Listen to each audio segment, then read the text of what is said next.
Hi everybody, it's Kristianna Mrjenovich, your second chance queen, and tonight I am super excited to interview Chloe Mae Page, who is Ms. American Elegance 2024-2025. Born and raised in Southwest Michigan, Chloe Mae Page has been involved in the performing arts and pageantry for over 19 years. With a strong focus on community service and as a performer with a physical disability, Chloe Mae has had the opportunity to spread awareness for brachial plexus injuries, or Erb's Palsy, and is empowering the next generation of performers through her platform, Theater for All Accessibility for the Arts. Chloe Mae serves as a board member of the nonprofit Center Stage Theater Kalamazoo and is co-executive producer of the Gull Lake Middle School Drama Department. Chloe Mae is currently in her third season as an instructor at Mosaic Dance Center and teaches dancers ages 14 months to 18 years old. Please join me in welcoming Chloe Mae Page. Welcome to the Second Chance Queen podcast, Chloe. I'm super excited to have you, and I would love to hear your most prominent second chance story in your own words. If Chloe was going to tell me her biggest second chance, what would that look like? Well, I was born with brachial plexus injury or Erb's palsy, so immediately doctors told my parents I'd never use my right arm. I started physical therapy at 2 weeks old and was discharged at 12 years old. They thought I'd be in physical therapy my entire life. At 4 years old, I saw a baton twirler, and I was like, that's what I'm going to do. I'm going to do that. And I was a competitive baton twirler for 16 years. I won state, regional, national competitions, and it was my everything. And in high school and even in college, I twirled in college. I retired from competitive twirling, but then became an educator and a dance teacher, and I get to be kind of the first disabled dance teacher to some of these kids. I teach as young as 16 months old. So it's really nice to be able to show kids that young that, like, no matter your ability level, you could be teaching the next generation. That's amazing. How did you decide that you wanted to be an educator? So was that something you always knew, or was it like, what do I want to do? I'm going to do this. Well, I always have had a passion for the arts, and I think I've always been I worked well with children. My sister, once she started having kids, I noticed that, like, they kind of had an inclination towards me, and I kind of took on a very nurturing role, and I loved them so much, and I wanted to share my passion, and there's nothing easier than being an educator if you're passionate about what you're educating on. I love that. So, without being too invasive, Erb's palsy isn't something that I've heard of. Your condition is not something that is super common. My sister actually has cerebral palsy, so I know about that, but I haven't heard of yours. So, would you like to kind of give a dumbed down version or whatever you're comfortable with for the listeners, what that affects with you and how it affects your day-to-day life? Yeah, of course. So basically, there is a section of nerves in your shoulders called the brachial plexus, and a brachial plexus injury or Erb's palsy occurs when those nerves tear away or completely sever from the spinal cord. So I have a partial paralysis of my right shoulder. So when they told me I never use my right arm, I would go through physical therapy to try and increase range of motion. Did that for 12 years, and they discharged me only because of how much physical therapy wasn't helping, but baton twirling was. Wow, that's amazing that baton twirling kind of became your therapy in an essence. It was something that you loved as a hobby and it really helped your muscles and everything develop and change. That's phenomenal. I'm really lucky. My coaches had to deal with a lot, and I had to push for accommodations, even switching the whole structure of my baton routines around because I was supposed to be right handed, and then I had my injury, and then I had to learn everything left handed. And even baton twirlers who are left handed will learn everything right handed because all of your right handed tricks are to the front. So we just flipped my routine around, and because of the showmanship score that's really high for baton twirling, I started to win, which was really crazy because I wasn't used to that. I love that. And I feel like that's probably what's led to some of your success with pageantry because obviously you are a queen and we don't get there without practice and without, putting a lot of work in. And showmanship is a huge part of pageantry. So do you feel like you tapped into that baton twirling a little bit to pull out that crown? Without a doubt. The person who actually encouraged me the most to do the pageant that I won was actually my former Baton coach, and now she's even my coworker at the dance studio I work at. So we go way back. That's amazing. Yeah, that's like a full circle moment for you. It's That's incredible. It's awesome. to switch from coach to colleague is a weird transition, but it's very full circle, and I appreciate her so much for how much effort and how much she's pushed me. I completely relate to that kind of transition from like a mentor to a peer almost. I had an experience this past weekend at Miss Earth USA where I was helping, behind the scenes. And usually I'm on the stage in pageantry. So this was my first time being behind the scenes and kind of assisting. And some of the people that I'm working with are huge, amazing people in pageantry. So there have been people that I've looked up to for since I joined pageantry. So to be alongside them at that level, nobody really talks about the transition from if you get to experience something where you go from coach and student to equals or idol and aspiring person to being on the same level. That's a really unique feeling. They don't prepare you for that.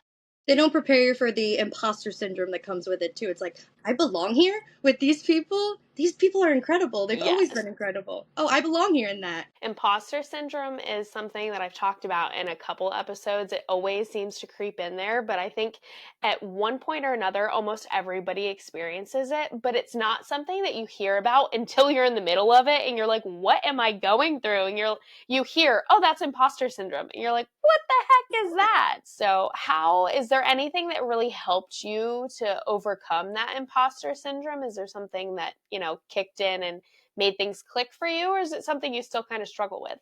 I still struggle with it at times, but specifically when I'm teaching, when I see the impact, that kind of just reaffirms, like, I know why I'm doing what I'm doing and I know why it's important. Seeing kids grow in their confidence is just so inspiring, and I wish I had people my age, like when I was little, that were that for me, but that's all I can wish to give. I love that. And that's a huge part of my platform, actually, is teaching confidence workshops and confidence training. So I love to hear you say, seeing them grow their confidence, because that is one of my favorite processes to see, especially in kids. When you see that light bulb start to go on and get brighter and brighter, it's this amazing feeling. I don't think there's anything that really is like that. You just have to see it to know what you're, going through. Thinking about confidence, what is your definition of confidence? So if you could explain confidence to someone who's never heard that word before and had no idea what it was, what would you describe it as? As a person who's been doing theater since I was like 9 years old, I think confidence is just the willingness to be yourself and be silly in front of a wide audience and being able to take risks and not be as scared to do so, because the person who judges you the most is yourself.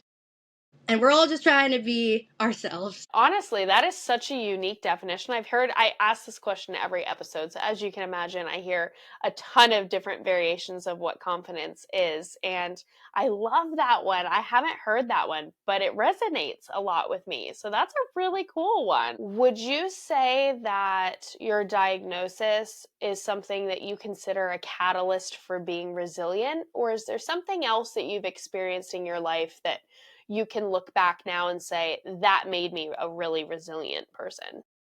I think it all does stem back to my brachial plexus. I did experience a lot of bullying over it growing up, and because I've been in the performing arts space and been in theater for a very long time, I've had to learn how to advocate for myself. And like through my platform, I teach other disabled performers how to advocate for themselves and push for accommodations. And I think it's just super important because performance and performing arts in general has been such a confidence boost for me, and being able to express all of my passions in one spot has been pretty defining of who I am. I'm a performer at heart. At 4 years old, I saw a Baton twirl. I was like, I'm gonna do that. And I'm performing every day to the kids I teach, and I get to be that person that they look up to, and I get to experience even still like this joy that I had at that age. Kind of something that you hit on is you get to be that person that they look up to. That's really important because being a role model is it's a lot of work and it's very emotionally you have to really keep yourself at this level, especially when you know people are looking up to you. Is there anything that helps you handle that pressure of knowing like the eyes are on me and I'm a role model for these kids?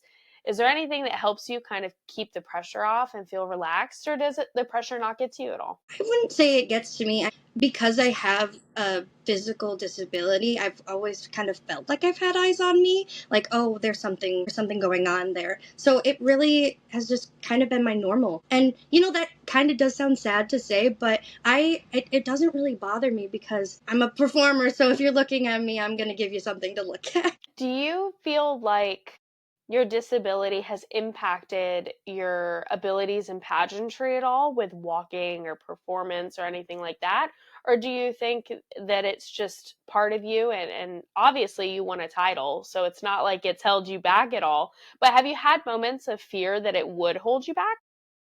Oh, definitely. Me and my coach had talked about like flowy arms, and like we called me Flowy Chloe when I was practicing, and I have to think more about not being stiff, and I have to like kind of express like I have my injury. This side of my body might look a little stiff because it is, and the range of motion I have is just what it is. And so I have had people who don't understand my injury make comments about me looking stiff or me not moving one arm. Like I remember someone said, "Oh, if you move one arm, you have to move the other," to me. They didn't know my circumstance, they didn't know my disability, but that really kind of struck a chord. And I was like, oh, my walk's bad because my arms aren't the same. But that's just me, and that's just life. And you move on from it, and you can educate that person, be like, oh no, I can't do that, and here's why, and how else can we fix that problem. You're such a positive spirit. You really are. You radiate this like quiet confidence. Well, not quiet. I mean, it's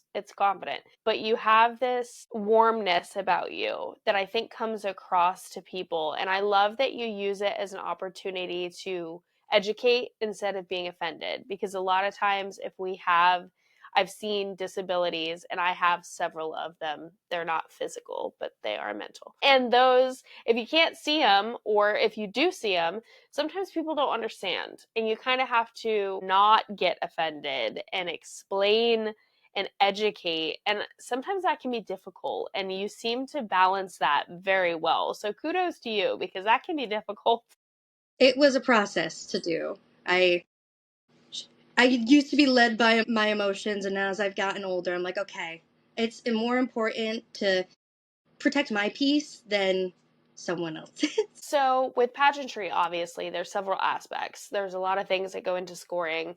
There's the showmanship and showing up on stage and your walk and all of that. And then there's interview. Which one of those do you enjoy more and which one do you find more difficult? Honestly, I think performing on stage is the most easy thing I can do because it's something that I've used to. I talk to people constantly. I'm a chatterbox, so I do find it hard at times during interviews to really get to my point. And I just want to chat with them all day. And you only have a certain amount of time for an interview, so you really want to stick to your guns, stick to your points. But being on stage is just an incredible feeling. I know it can be really hard for some people, but I feel like it's like a character, and I can turn it on as soon as I start walking, and there's nothing like it.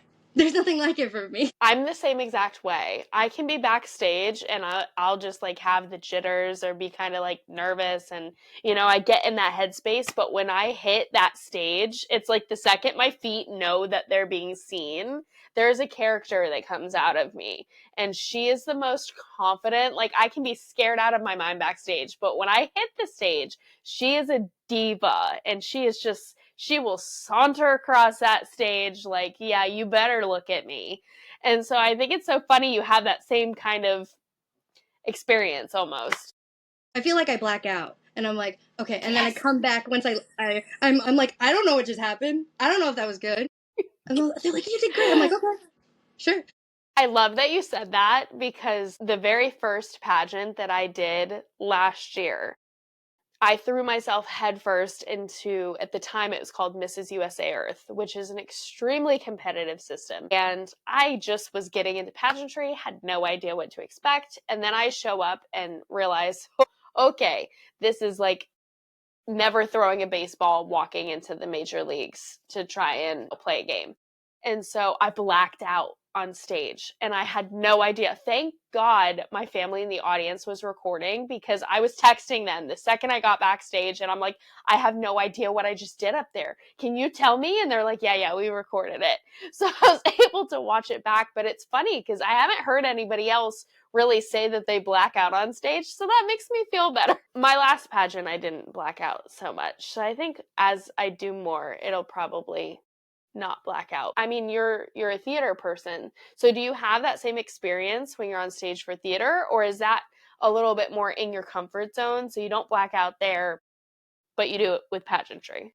It depends, because I feel like my brain is probably working a lot more during theater because I have all the lines I've had to memorize, all the dance routines, all the interactions I have to convey with the other people on stage. Also worrying about potential hazards that may arise. That isn't necessarily something you have to worry about at a pageant. Like maybe on stage question, I'm in a little bit my head more, but on stage, I'm just doing a walk. It's nothing. It's nothing too crazy for me. At least it can be a lot for. It was a lot. It's something that's in my comfort zone now, so it's not something I have to think or worry about. I'm like, I protect my peace in that. I love that it's in your comfort zone now. I feel like that's a phrase that I need to adopt into my vocabulary. It's in my comfort zone now. That is probably going to be my new favorite phrase, so I'm stealing it. I was kind of surprised that you said that easier for you, because you are a very good interviewer. I just have to say, you are very good. Your answers are to the point and very good. So I see how you've won your title, because if you think that you work harder in interview than you do on stage and you're interviewing this easily, friend, you're a force. So I just have to put that Thank out there. you. You're welcome. So there's two sides to a second chance. We've talked about kind of your second chance with your diagnosis and how you've turned that into essentially your life now, because now you're teaching. But there's two sides, giving and receiving a second chance. Which one do you personally find to be easier or harder? I think I have a harder time receiving a second chance because a lot of the time I will get caught up in my head with regrets, and I would hate to hurt someone enough that they have to give me a second chance. I tried to live my life positively and with the best intentions, and sometimes things happen, but I tend to harp on myself. I mean, most of us do, worse than anyone else around me. So I feel like I would have a harder time receiving a second chance. I live very similar to you. My kind of platform that runs parallel to confidence is kindness, and that's a huge part of everything that I do is kindness. So I relate to that feeling of you never want somebody to have to give you a second chance. It's a lot of pressure living like that too, because it's like when you fall from grace, you kind of fall harder. Hard. Yeah, that's terrible. But I relate very much to that. So you've said that you're retired from baton twirling kind of now. Is that competitive? Like, will we find you picking up the baton? Is that a potential talent if you do a pageant in the future where you have to do a talent? I have so many talents to choose from. Like that sounds awful, but I love that. I sing, I dance, I twirl baton. I'm an actor. Like I feel like I want to do everything. I want to do all of that at once. The pageant system that I'm part of, American Elegance, was talking about like having an optional talent, and I was like, can I just enter 5 times and do 5 different talents? I am a coach, a baton twirling coach now. I teach a high schooler who's in her senior year. It's really full circle for me. And then she's graduating this year and going on to college, and she asked me to be her coach collegiately as well. So it's really weird. I feel a little bit too young to be teaching a college twirler, but you know what? We're on this ride. I feel like if I ever got into like coaching of any kind, I would have that same experience. So I love that you mentioned that because I think that's funny and probably very accurate. If you became famous tomorrow and had a published quote, what would it be? Good question. Live your life for yourself. I think it's important to do what makes you happy and don't not let other pressures tell you not to. I mean, I'm a dance educator. It's not a lucrative business, and the arts is so there are so many people drawing away from the arts because it's not something you can make money for, or you have to be just passionate about the arts to really succeed. And I don't agree with that. And I think that if you're passionate about something and you have the wherewithal to do it, do it. I love that. And honestly, I feel like the universe kind of put you in my path at this time period for a reason. Truthfully, because that was so insightful. And I've been doing what I've done as a career field now since I was 15 years old. So older than more than half of my life. But it's something that I stepped into because it was a family business. It was not a passion of mine. It was not something that I wanted to do. And so I felt like kind of obligated to do it in a way. And recently I've had some opportunities that have popped up in my life to start pursuing things that I'm passionate about and that I love. And so I'm feeling that internal struggle between doing what I've been doing for so long that was kind of the destiny that I thought I had to have. And now I have this other path that's kind of coming out of the woodwork for something that I am passionate about. And I struggle to live for myself and to do what I want to do. So I feel like the universe was like, you need to talk to Chloe, and she's going to give you that quote today because you don't listen to anybody, but maybe you'll listen to Chloe. So I will be crediting you in the future if I'm like finally doing it. I'm gonna be like, it's because of Chloe. You are like the world's best hype person. I feel like we need you like in the back of all of our heads giving like the hype conversation because that is so true. And it's people don't listen to that. I know I don't listen to the own voice in my head a lot. And there are a couple of voices in my head. Speaking of which, when I founded my Confidence Crown workshops, I founded a method. It's called the self method.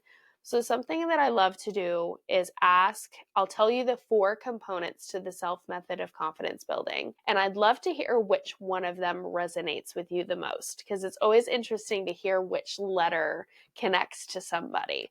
So the first one for S is self-care prioritized, taking care of yourself because you can't be confident if you're not taking care of yourself. E is exercise your skills and practice because practice doesn't make perfect, but it does make confident. L is listen to positivity, ignoring the negativity that we hear from ourselves and others.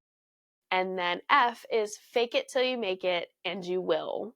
Because sometimes we just need that stage persona to come out of us and we need to just, even if we're not feeling it, we just do it. So, out of those 4, which one do you find relates to you the most? Is there one that jumps out at you?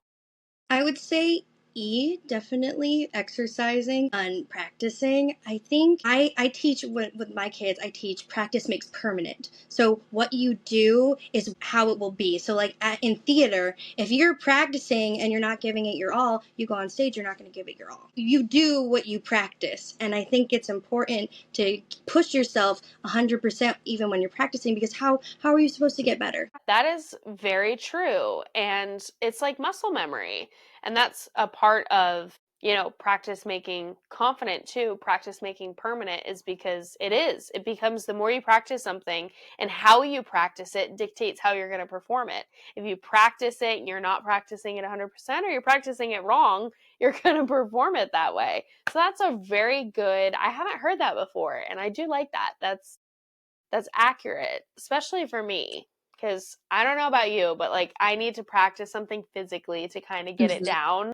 I talk to myself a lot too when I'm trying to memorize things. I did theater when I was in school, so I had to learn lines. And so now, even when I'm learning like my intro for pageantry or for a video that I'm working on and I'm memorizing it, I have to say it out loud to myself like a crazy person. If you drive by me in the car, you probably would be like, this lady is talking to herself a lot.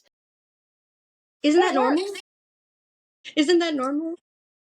I love that. It is for us. Yeah, I'm giving one woman concerts in the car. I'm sure people think I'm crazy. Can't tell you how many times I've been belting. Like lately, it's been Wicked because obviously Wicked, and I found out today Wicked is now streaming and you can watch it at home. So I'm gonna make my husband watch it. Um, so Wicked's like my go-to belting show tune. At least I'm not the only one giving concerts in the car. You'd make a really fun road trip partner. I don't know if anyone's ever told you this, but you'd be hella fun on a road trip. That can be another one of your talents at a pageant. If they ever ask you, what is something that Chloe's really good at?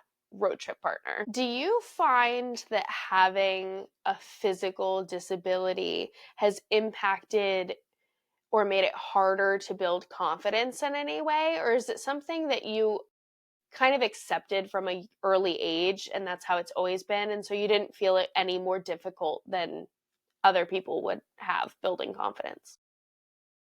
Because I've with brachial plexus injury, there's two different types. There is like a traumatic injury, and then the birth injury is just what I have. I never felt like I lost anything. So this is just how I've always been. My abilities are my abilities, and I even gained more mobility doing baton twirling and physical therapy. So every inch I gain is something that I haven't had before. So, I mean, I did struggle with some like self confidence growing up, but that's just, I feel like that's the normal experience, especially like outgoing, weird kids in middle school and high school. That was me. I'm like, that's just normal, right? I'm not like, I'm just like everyone else, but I'm different. So I feel like it's, in a way, like you said, you grew up and you kind of knew that you had the limitations that you had to push through. And I admire that you were able to do that and get to this place where you're just like, that's just me. And I'm quirky and I like it. And it's refreshing to see that confidence. You're just like, I am what I am, and I'm gonna get on the stage and rock it. And I love that. That energy is infectious. We need more people like you out there that are doing these amazing things. So kudos to you. Tell me more about your system because I haven't had the opportunity to hear much about your system. As I interview women, I'm learning about how many systems are out there. There's like a bajillion of them. So I'd love to hear about your system. Is there anything specific that it stands for, or tell me a little bit about it? So the sash is pink and purple, specifically for breast cancer awareness and domestic violence awareness. So those are the causes we kind of support, and through our pageant, we raise money for. It's super important. I mean. I know with your background that hits home, but I have a lot of family members who have had breast cancer. So it was another like reason why, oh, that's a system I want to be a part of. Plus, they really focus on sisterhood and community service. There's nothing I enjoy more than giving back to my community because the support I've received from them has been incredible. And I think it's important to be able to give back. And now with a title, I have the opportunity to do the most. I'm a huge fan of your system already because, like you said, I do have background with domestic violence. So, hearing that and knowing that there's a system out there specifically that has purple on their sash for that, I just love it so much. And also, something that you said that I love is you are someone that's been in the performing arts, you're used to microphones. Has it been kind of cool having a microphone that's in the shape of a crown? Because people don't realize, but these things, mine's somewhere around here, these things, they act like microphones in their own way. Do you think it helps in your ability to really get your voice out there more?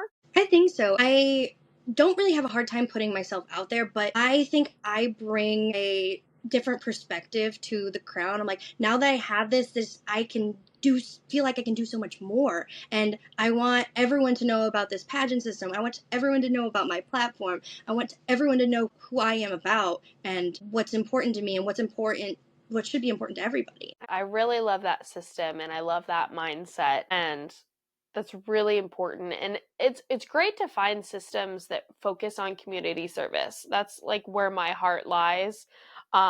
Is in community service and raising awareness even as a form of that. I think it's important. I've learned so many different health conditions and disabilities by speaking to women in pageantry that you don't hear of enough.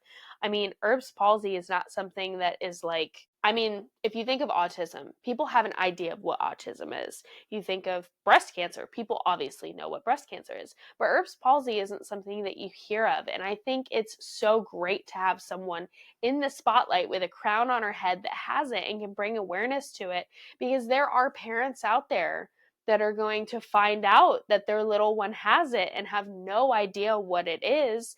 And also, kids can be kind of mean, and so, as a child that had something about you that was different, I'm sure you, like you said, you experienced bullying. Raising awareness for that to help another child in the future to not have to go through what you went through is so admirable.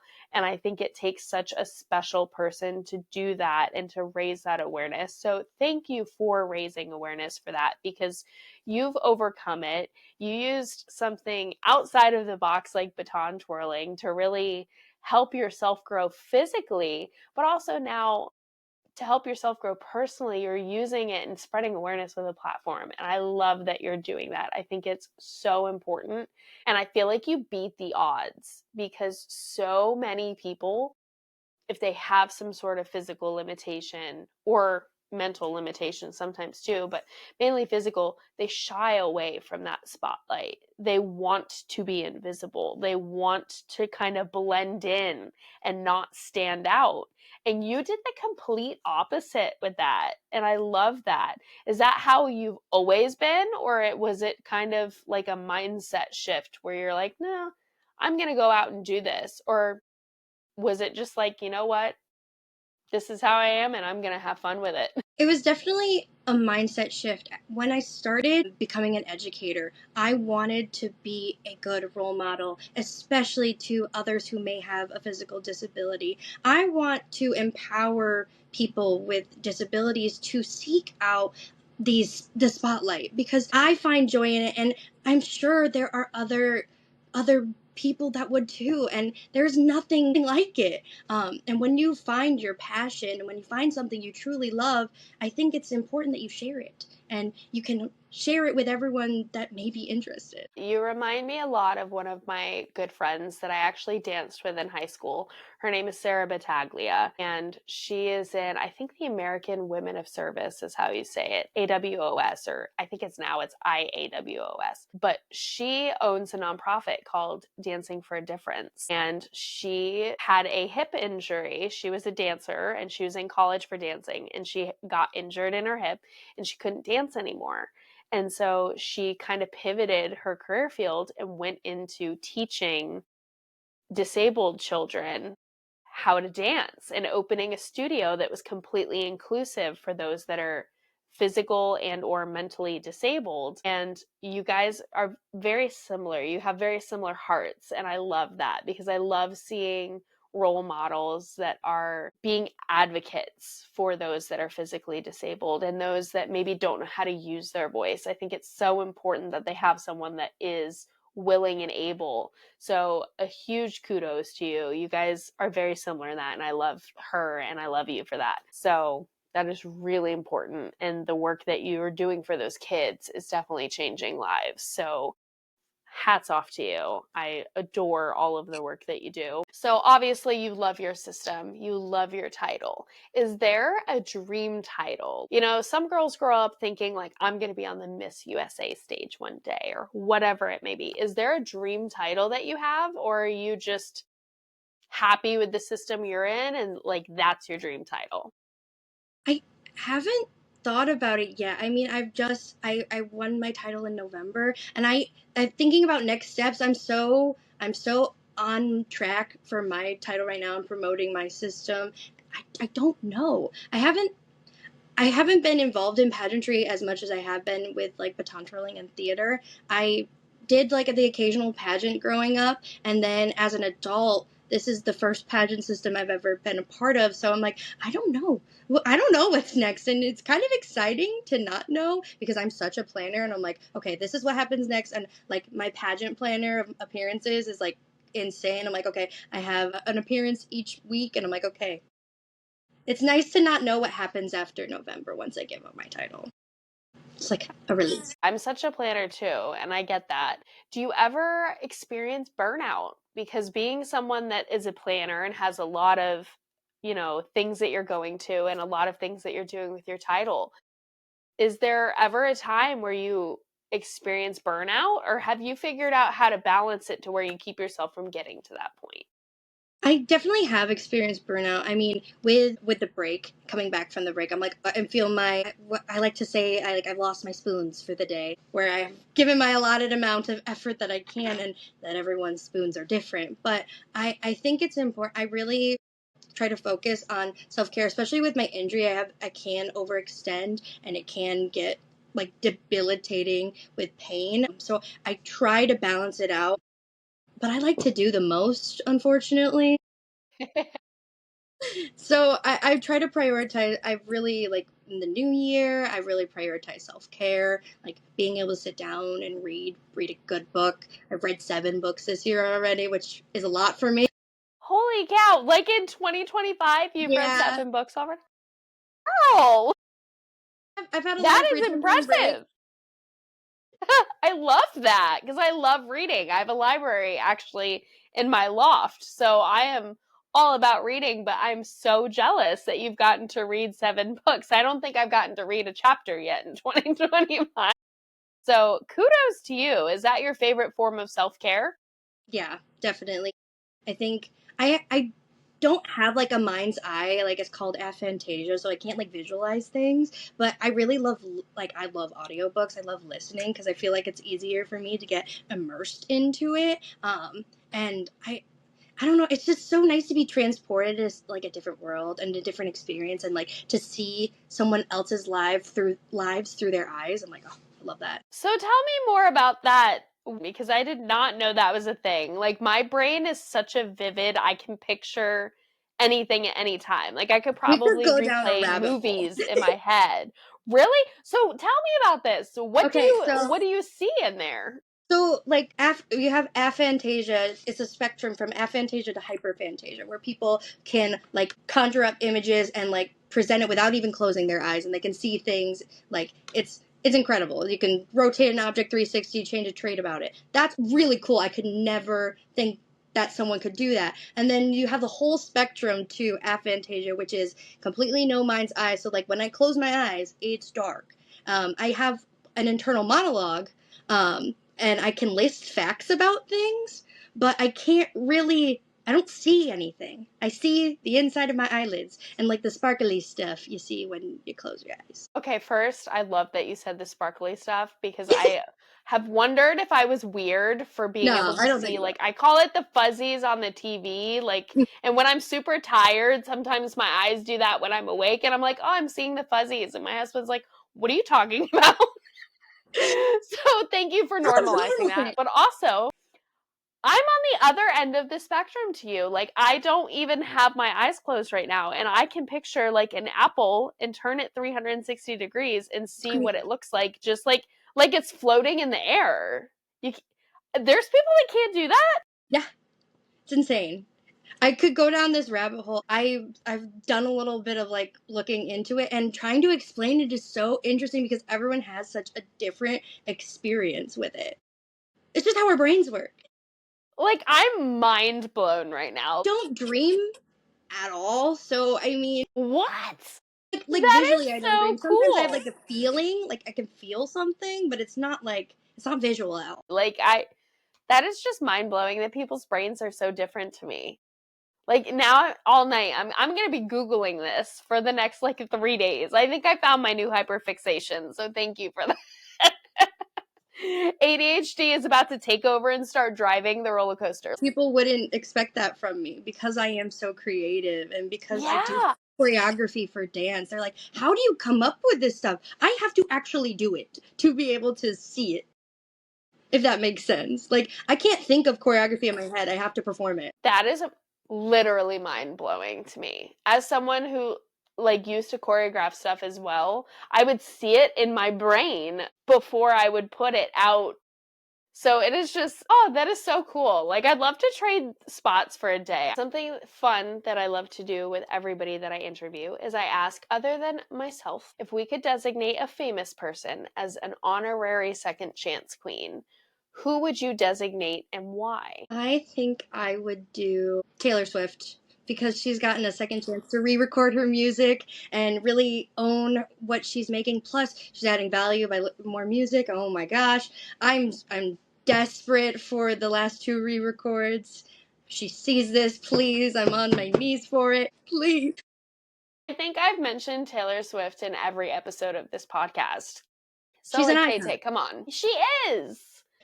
I 100% agree with you. She was the person that I first designated an honorary second chance queen. So I love that somebody else said her because I feel like her life is also like the epitome of that. Reputation, especially because she like rebranded and rebuilt herself with Reputation. And also Torture Poets Department. She's kind of rebranded again. She's put everything kind of behind her.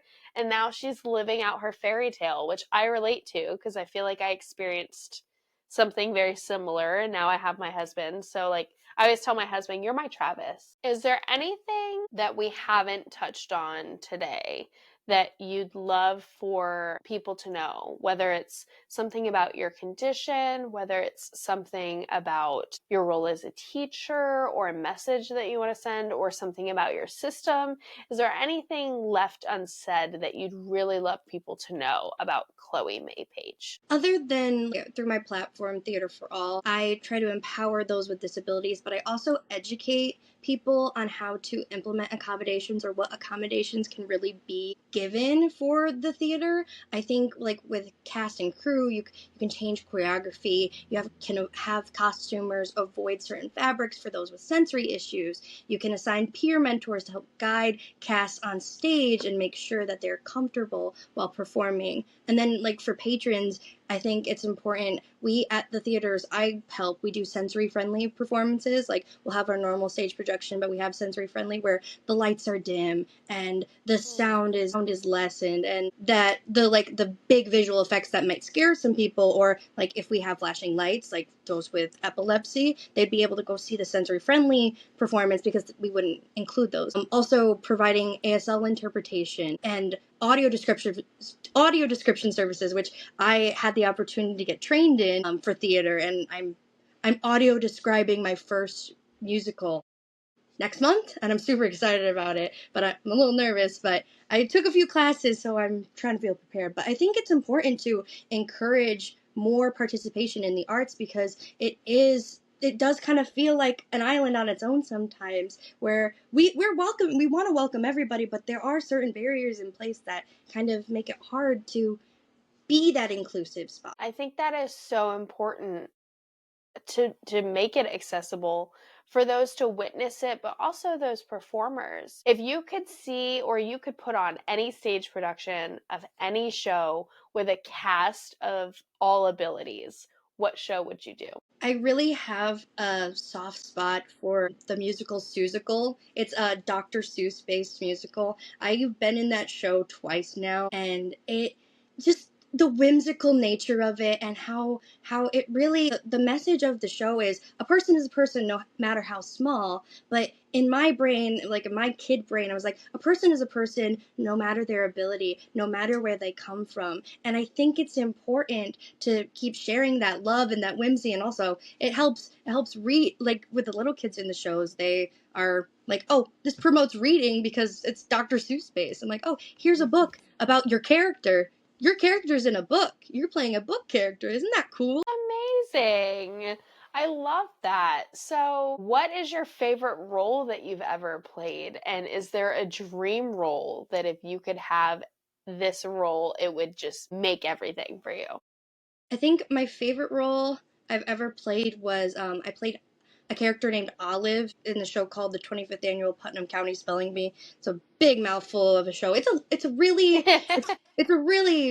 heartfelt show. It focuses on kids competing in a spelling bee. At the ripe old age of 22, I played a 7-year-old, which is weird in itself, but the character undergoes a lot of like stress throughout her family life, and I kind of got to heal my inner child during that show. And it's a hard show, but it's funny, it's emotional, and it's just been my favorite because it's pushed me the most. One of my dream roles, which it will be forever until this actually could possibly happen, but the first musical I ever saw was Wicked when it was touring here in Kalamazoo. And I have been obsessed with Glinda since I was 9 years old. I was at my middle school that I helped teach drama at, and I was doing the toss, and they thought it was hilarious. I'm like, that is just, the energy, the bubbly energy, the whimsical nature that she just absorbs and like radiates is something that I've just always been like, I love her. I want to be her. She's so cool. And honestly, like Ariana Grande did, I think in the movie did it justice. I went into that movie thinking this is gonna be whatever. I tried to set my expectations really low, and I was like, oh, she was really good. It was really good. I cried in the theater multiple times. My group didn't notice that I was crying. Trying to make sure they didn't notice. I was like, oh. I relate 100% because I was not a huge Ariana Grande fan before Wicked. And it's funny that you said that because one of my previous queens that I interviewed on her honorary second chance queen was on Ariana Grande because she did not like her before Wicked. And then she was willing to give her a second chance because of Wicked. And I had that same sentiment. And I think there's a lot of people that have had that reaction. And so, yeah, I could say that dream role is probably very similar. So, do you feel like you are like 100% Glinda? Galinda's character to me is more complex because her motivations are different, and I'm like, it would be more fun to play that role. And I mean, I have that like bubbly personality that would be like kind of along those lines. I wouldn't really have to be acting for some of that, but her motivations are a lot different than Alphaba's, and I think you kind of see that in the show, and I think she has a lot of internal conflict that's not necessarily vocalized. There's a lot going on up there, even though she's deemed like the airhead. Yeah, I love that you said that because something that I love about the movie is that we're able to see her up close and personal the way you can't see her on stage. And when she's on stage, she's this bubbly, ditzy, person, which the comedic timing of Glinda's is always the best. They're so funny in the stage show. And Ariana Grande was funny too, but I think Ariana Grande brought a depth to Glinda that you can't see from the seats of a theater.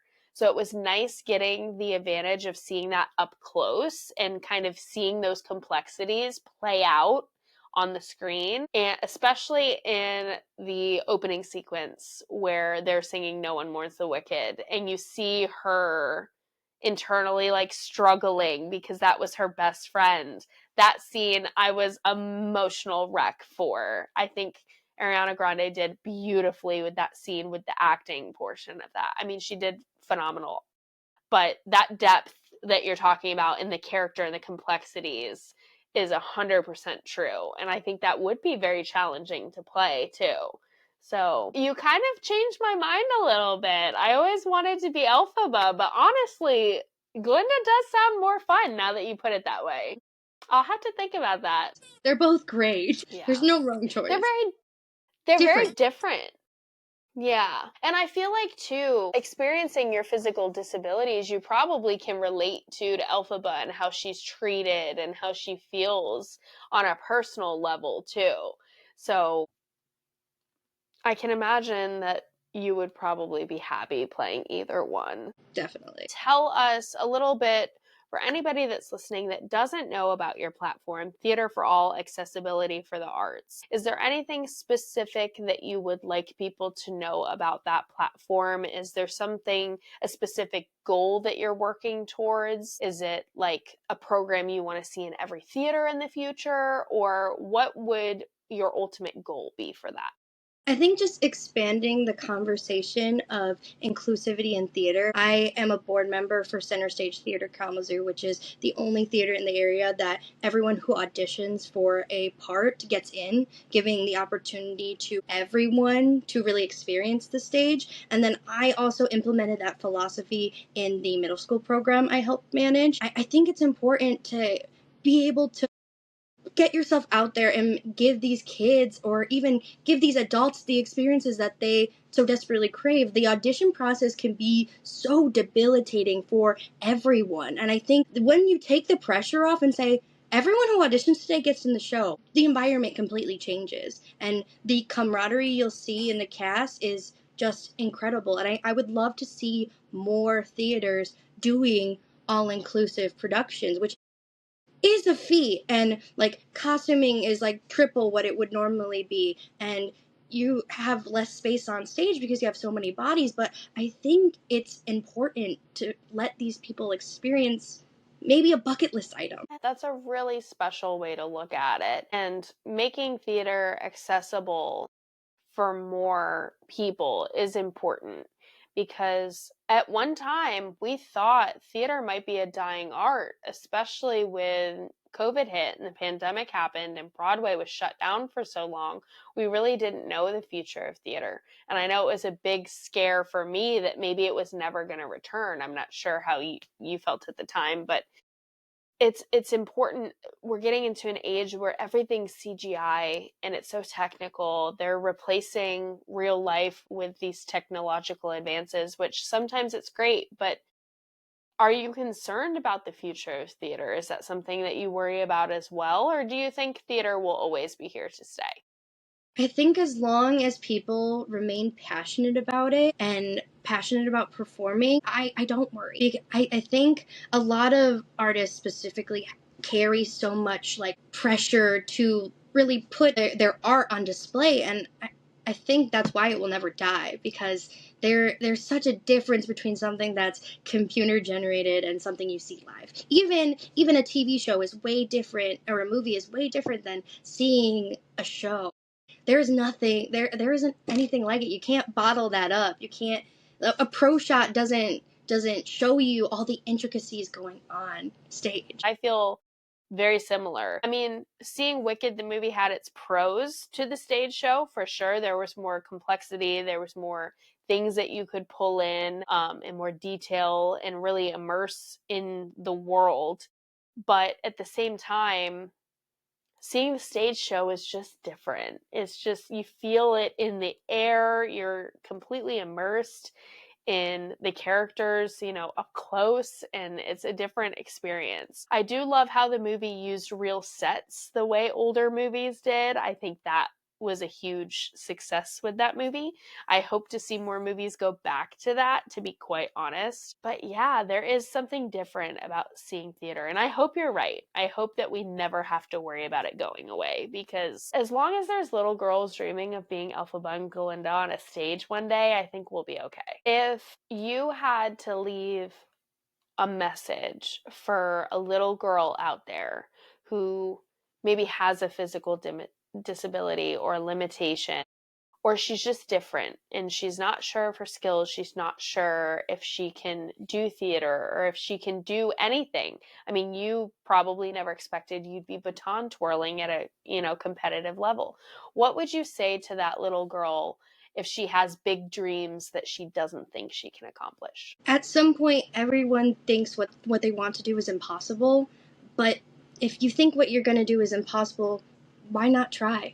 Why not reach for those goals? Because everyone at one point or another thought that they couldn't do what they're doing now, and look, here we are still doing it. I think it's just important to just go after your goals, go after your dreams, because like I would rather go after my goals and fall flat on my face and know that I tried than live with the regret of not going for it. That is so true. And I hope that a girl is out there that listens to this one day and hears you and she goes for those dreams. And I hope she writes you a letter. If you're hearing this, little girl, write Chloe a letter and let her know what goal you didn't think you could do, but you did, because I want to know. I'm nosy. There's a quote that comes to mind. I don't know who said it. It's nothing is impossible, for the word says I'm possible. And that is something that's like, that's such a good quote to me. I'm like, yeah, you're possible. You can do anything you set your mind to. Like that quote a lot. I'm gonna steal like 15 things out of this interview, just so you know. I'm gonna post a quote on my Instagram that says one of those things, and you're gonna be like, I know where she got that from. They're free. They're free knowledge. Well, thank you so much for coming on tonight, Chloe. I had a blast talking with you, and I cannot wait to see what your platform expands to. Theater for all, accessibility for the arts. I think that is very important. And thank you for sharing your heart and your goals with everybody tonight. Thank you. Thank you so much for joining me and listening to my conversations tonight with Chloe Mae Page, who is the Ms. American Elegance 2024-2025. I hope you enjoyed hearing all about brachial plexus and Erb's palsy and her platform, Theater for All, Accessibility for the Arts. I commend Chloe for her strength in persevering through her physical disability and turning it into something like Baton twirling, where she can excel, and now pageantry, where she can perform on a stage in a different context. You are a pillar of strength and resilience, Chloe, and I hope you guys enjoyed getting to know her as much as I did tonight. That's all for this episode. I'm Kristianna Mrjenovich, your second chance queen, and remember, you always have a second chance. You just have to be willing to take it.